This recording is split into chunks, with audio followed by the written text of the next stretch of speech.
एक कहानी के माध्यम से जिसके कई शब्दों का एक उत्तर मिलेगा। किसी पढ़ने वाले बच्चे ने अपने अध्यापक से पूछा, गुरुजी हमें ये बताओ कि जैसे पानी का अपमान कौन करता है, दारू का अपमान कौन करता है, अन्न का अपमान कौन करता है, शिक्षा का अपमान कौन करता है, पति का अपमान कौन करता है और दीपक का अपमान कौन करता है। उसने काफी प्रश्न किए थे गुरुजी से। गुरुजी ऐसा मत जैसे पढ़ गए। उन्होंने कहा बेटा कल मैं सबको प्रार्थना में बताऊंगा, ध्यान से सुने। किसी ने गुरुजी ने कहा कि सब लोग पाप करते हैं लेकिन उस पाप को देखने का नजरिया सबका अलग अलग है और पाप करने वाला सबको दिखाई देता है। वो कैसे देता है? पाप करने वाले से पूछा किसी ने कि आप इतना पाप करते हो, सारे प्रश्नों का एक ही उत्तर है कि आप इतना पाप क्यों करते हो। कि भैया पाप मैं करता हूँ और पाप करने के बाद मैं गंगा जी में स्नान करके आ जाता हूँ। गंगा जाना गंगा को काम जाना। फिर गुरुजी वो आदमी उसके पास पहुंचा, गंगा जी के पास, कि गंगा माता ये जो पाप इतने लोग आते हैं, आप सारे पापों को अपने पास रखते हो, आप क्या करते हो कि मैं पूरे पापों को मिला करके समुद्र में ले जाकर के छोड़ देता हूँ। समुद्र जाने और समुद्र का काम जाने। वो आदमी वहां पर पहुंचा समुद्र के पास कि भाई समुद्र जी आप ये बताओ इस पाप का क्या करते हो। कि इस पाप को मैं पानी के भाप के द्वारा उड़ा करके आकाश में बदल रूप में ऊपर छोड़ देता हूँ। ये काम बदल का है कि पाप को कहां डालता है, कैसे डालता है, किसके सामने प्रकट करेगा। अंत में बदल के पास पहुंचा कि आप इस पाप को क्या कहते हो। उसने कहा था मैं इस पाप को वापिस धरती पर छोड़ देता हूँ। अब ये धरती माता का कर्तव्य है कि इस पाप को किसके पास भेजे, किसके पास नहीं भेजे। आदमी फिर घुमा के उसी धरती माता के पास आ गया।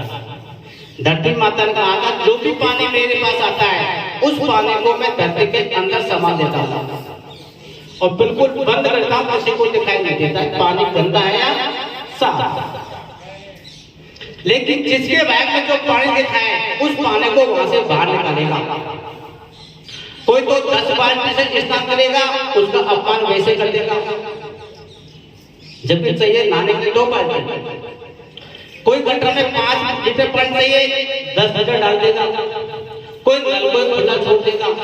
हिसाब सही हमें कैसे मालूम पड़ेगा पाप कर कौन रहा है। कई आदमी एक बाल्टी से स्नान करके आम रास्ते में पानी छोड़ देते हैं, जिसमें अनजान आदमी आने जाने वाला भी ये कहता है कि भाई इसने बहुत बड़ा पाप किया है। कि एक तो हो गया साहब जिसने पानी का अपमान कर दिया आम रास्ते में, आम पब्लिक का। उसने कहा था दूसरा पान कौन सा है। उसने कहा था दारू। दारू एक ऐसी चीज है आदमी को पीनी चाहिए, लेकिन दवा के रूप में। अपन बीमार होते हैं, सारे लोग अधिकांश 75% दारू होते हैं दवा।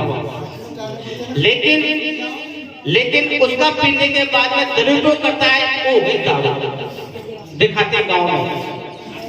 फिर उसने कहा था अन्न कैसा होता है कि सब अपन घर में अन्न खाते हैं तो अपन अन्न को थोड़ा सा छोड़ देते हैं, कोई दिक्कत नहीं। लेकिन जब अपन किसी दूसरे के घर जाके अन्न खाते हैं और भरी हुई थाली को वापस डाल देते हैं कचरे में, तो समझो सबसे बड़ा पाप यह है जो अपने हिस्से का अन्न भी छोड़ दिया और दूसरे हिस्से का अन्न भी अपमान में डाल दिया। कि चलो ठीक है साहब। उसे कहा था अभी दीपक का कि जो आदमी अपने घर में दीपक नहीं जोड़ करके दूसरे के घर में जाकर के, अर्थात जो काल्पनिक देवता है उनके पास दीपक जोड़ते हैं, समझो एक दीपक का अपमान कर रहा है। ठीक है साहब। उसने कहा था पति का अपमान कैसे होता है। उसने कहा था कि अपने पति की पूजा न करके और दूसरे के पति पे जाकर अधिकार जमाते कि साहब मैं आपकी सेवा करूं, मुझे साहब पढ़ाई में पास कर देना, तो कभी आपको पास नहीं करेगा। पति का अपमान, स्वयं के पति की सेवा।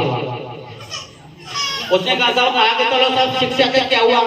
कि यदि जिसने अपने बेटे की पढ़ाई के लिए तो उसने अपने जमीन को बेच करके बेटे को पढ़ा दिया, और उसी ने यदि अपनी बच्ची को नहीं पढ़ाया तो समझो आप शिक्षा का अपमान हो गया। और शिक्षा में सबसे अधिक भूमिका होती है नारी की। नारी ही अपने बेटे को पढ़ाने जयपुर भेज देती है, और नारी अपनी पुत्री को पढ़ाने के लिए महुआ भी नहीं भेजता है। इसमें पूरी भूमिका पिताजी की नहीं होती है, इसमें पूरी भूमिका नारी की होती है। इसलिए मेरा निवेदन है, काफी मैंने आपको 4-5 चीज बताई है, इसमें पूरी भूमिका अपनी होती है, और अपन जो भी पाप करते हैं वो पाप अपने माथे पे आकर के अपन से उनको दिखाई देता है, लेकिन देखने का नजरिया सबका अलग अलग है।